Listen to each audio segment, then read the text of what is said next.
Como a gente ouviu agora da Mariana Jean-Jacques, Donald Trump já disse várias vezes que o acordo com o Irã está próximo de acontecer. Numa contagem feita pela CNN Internacional, 37 vezes, pelo menos 37 vezes, desde o primeiro dia em que ele anunciou a possibilidade de um acordo. Isso foi em 7 de abril, ou seja, mais de um mês, mais de 2 meses depois do início dos ataques no final de fevereiro. Os ataques continuaram.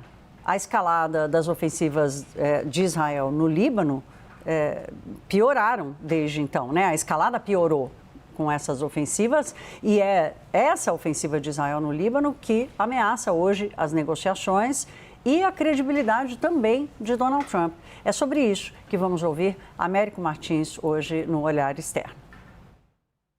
Boa noite, Thaís. Boa noite a todo mundo que nos acompanha. Um levantamento feito pela CNN mostrou que o presidente dos Estados Unidos, Donald Trump, já anunciou pelo menos 37 vezes que um acordo com o Irã era iminente. Isso desde o início do cessar-fogo.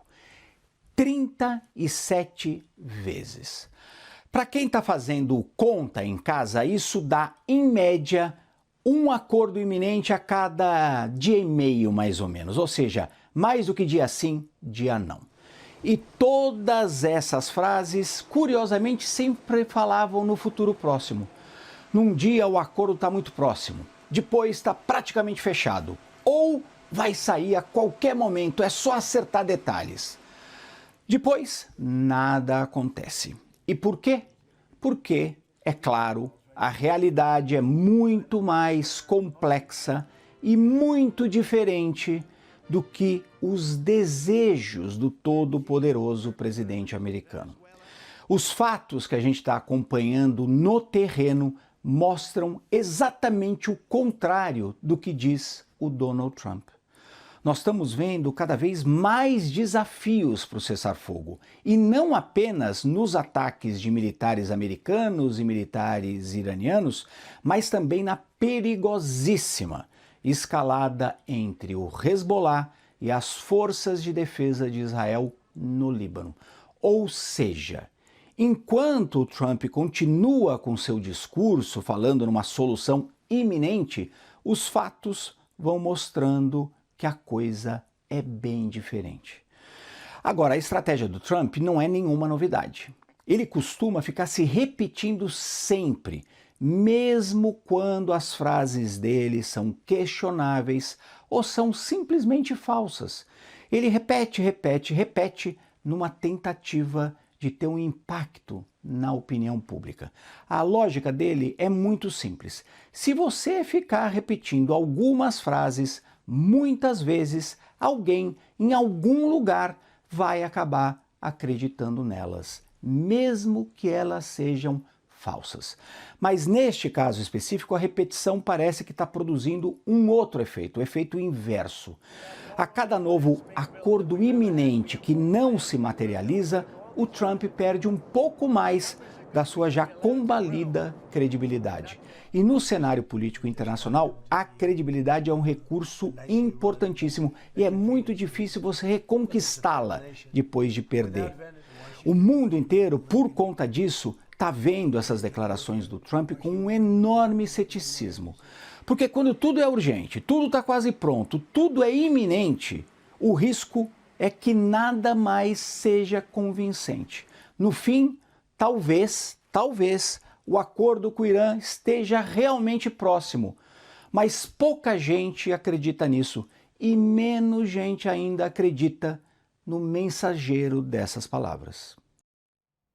Esse é um ponto muito interessante que o Américo traz, né? Do fato do Trump estar perdendo a sua credibilidade porque não consegue avançar nesse acordo, repete todos os dias que o acordo vai acontecer, que a guerra vai acabar em 2, 3 semanas e já são mais de 100 dias sem um final para esse conflito, sem um final para a imprevisibilidade, para a incerteza que se impõe sobre o mundo.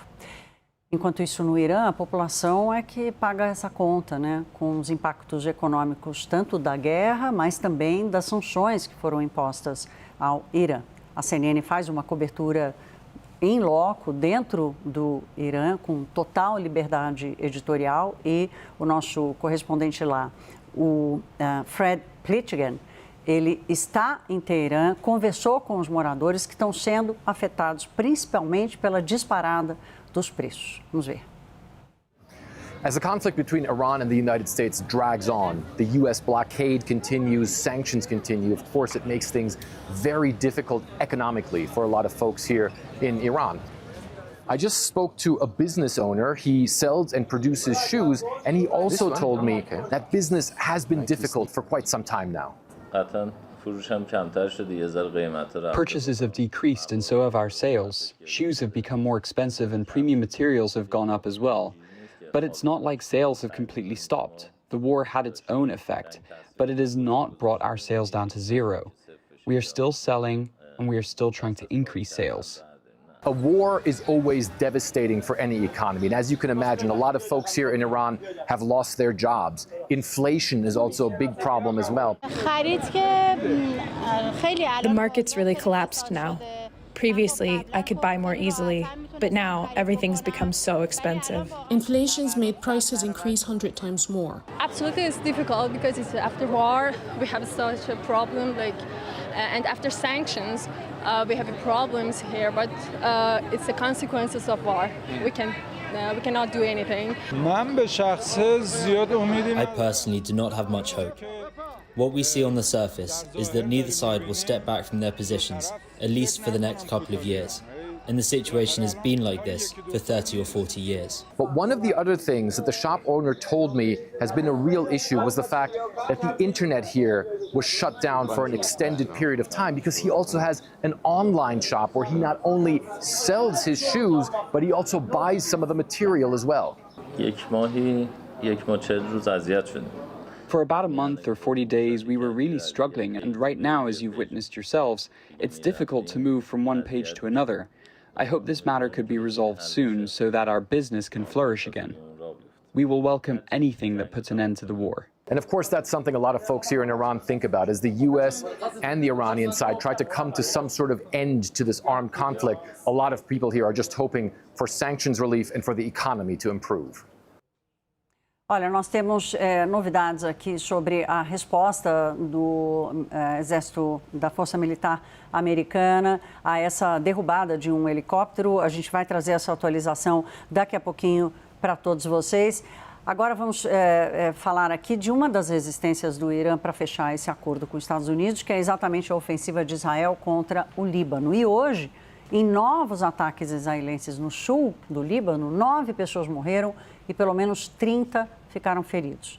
Segundo a agência estatal de notícias do Líbano, os ataques na cidade de Tiro atingiram inclusive uma área residencial, o comércio também sofreu muitos danos. Uma fonte militar israelense confirmou à CNN os ataques na região e disse que os bombardeios tinham como alvo a infraestrutura do Hezbollah, que essa é a alegação recorrente de Israel para manter os ataques mesmo sob o cessar-fogo. E mesmo ameaçado pelo Irã por retomar os ataques contra Israel, como vimos há poucos dias, o governo de Benjamin Netanyahu não paralisa a operação contra o Líbano.